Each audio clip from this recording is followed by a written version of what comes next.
तभी वहाँ वो डरावनी सफेद हायना एक गाय को घसीटता हुआ ले आता है।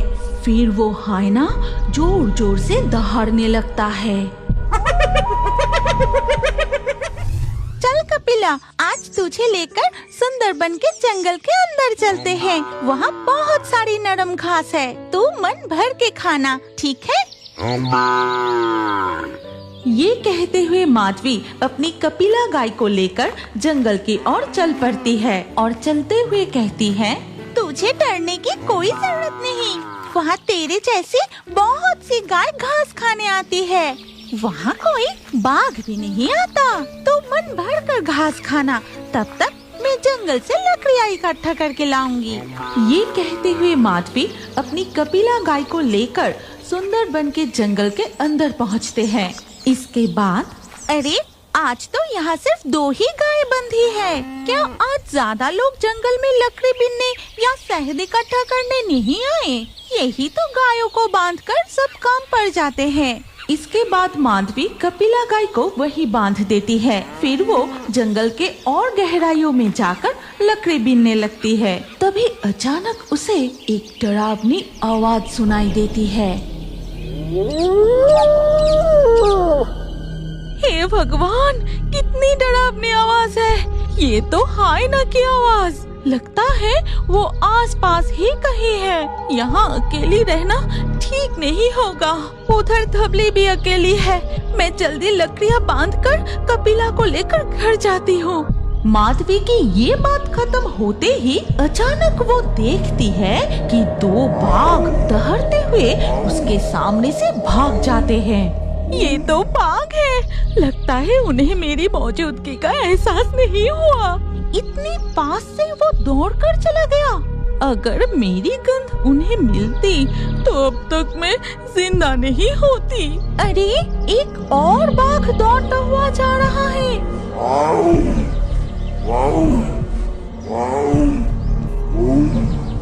उधर जहाँ माधवी ने अपनी कपिला गाय को बांधा था, वहाँ एक बाघ गायों का शिकार करने के लिए बंधी हुई 3 गायों की ओर धीरे धीरे बढ़ रहा है।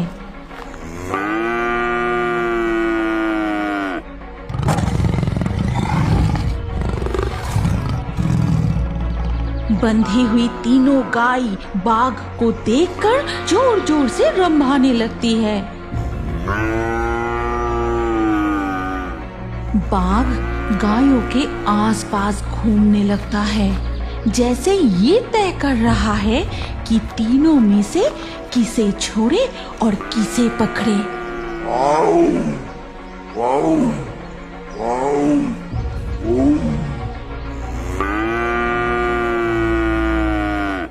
इसके बाद बाघ झपटकर कपिला गाय की टांग पकड़ लेता है। ठीक उसी वक्त वहाँ एक विशाल सफेद हायना आ जाता है। रॉयल बंगाल टाइगर होते हुए भी उस हायना को देखकर बाघ अपना शिकार छोड़कर डर के मारे भाग जाता है। फिर वो सफेद हायना धीरे धीरे गायों के पास आता है और एक लाल गाय को पकड़कर घसीटते हुए जंगल के अंदर ले जाता है।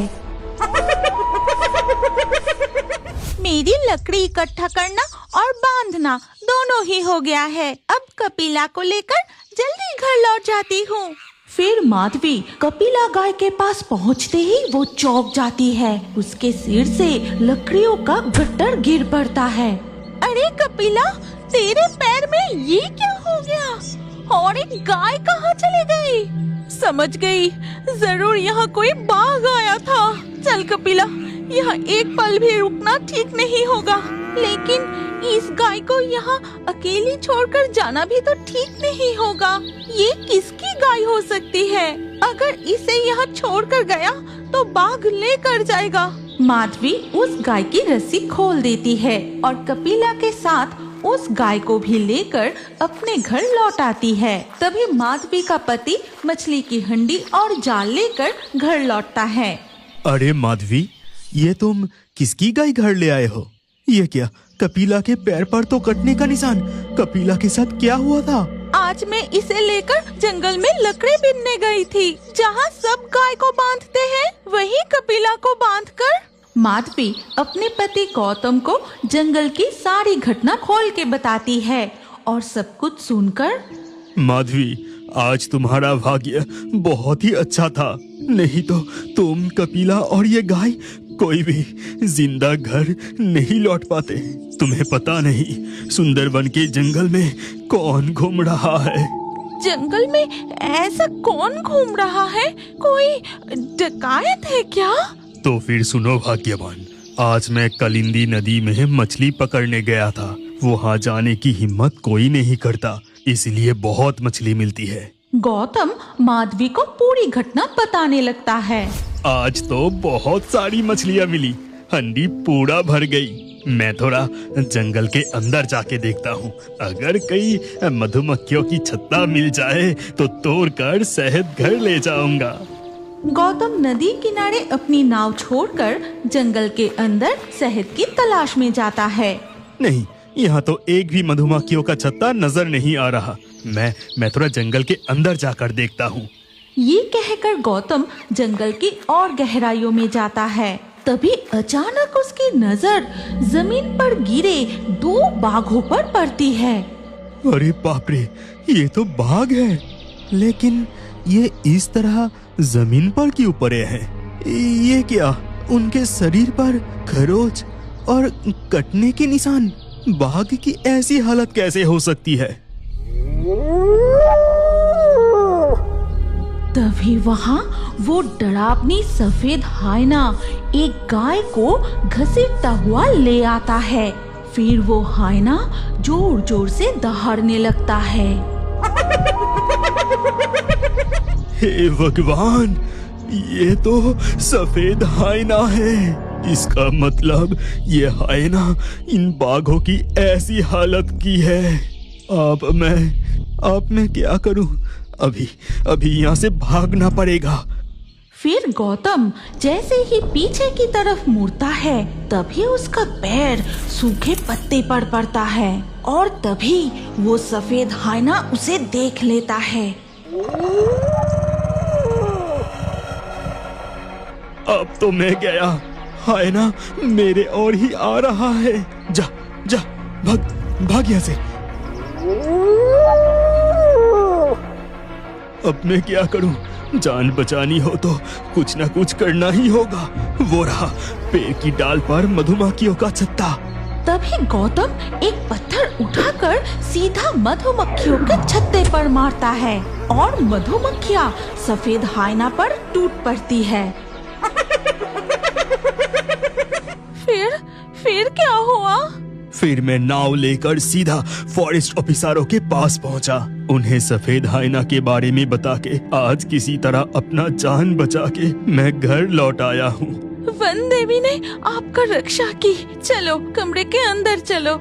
धीरे धीरे रात हो जाती है। चांद की रोशनी में दिखा जाता है कि वही सफेद हायना गौतम की गंध सूंघता हुआ उनके घर के आंगन तक आ पहुंचता है। तभी कपिला गाय उसे देखकर जोर जोर से रंभाने लगती है।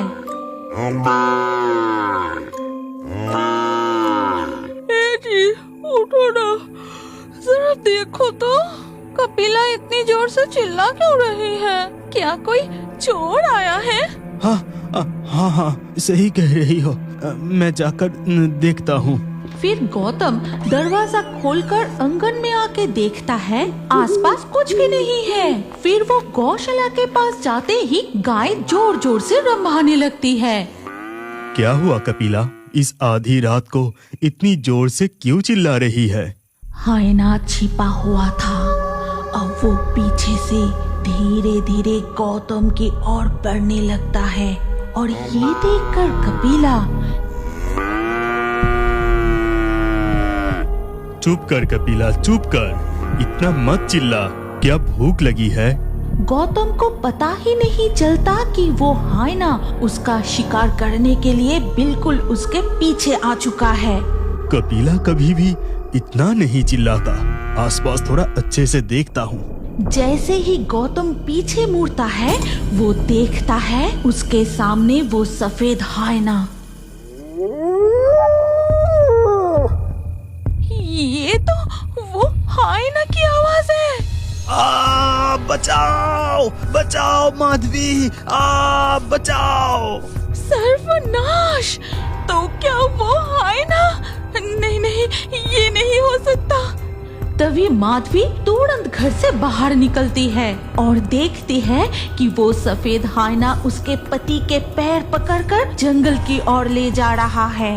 कोई है, बचाओ! वो हायना मेरे पति को घसीट कर ले जा रहा है। कोई बचाओ! वो हायना गौतम को लेकर जंगल की गहराइयों में गायब हो जाता है और माधवी रोती हुई आंगन में बैठ जाती है। हायना, मैं तुझे नहीं छोड़ूंगी। इसका बदला मैं जरूर लूंगी। अगर आप इस कहानी के अगले भाग देखना चाहते हैं तो कमेंट में नेक्स्ट पार्ट जरूर लिखिए और हमारे fairy Toons Hindi Facebook page को अभी फॉलो कीजिए। अगर ये कहानी अच्छी लगी तो लाइक करके शेयर कर दीजिए।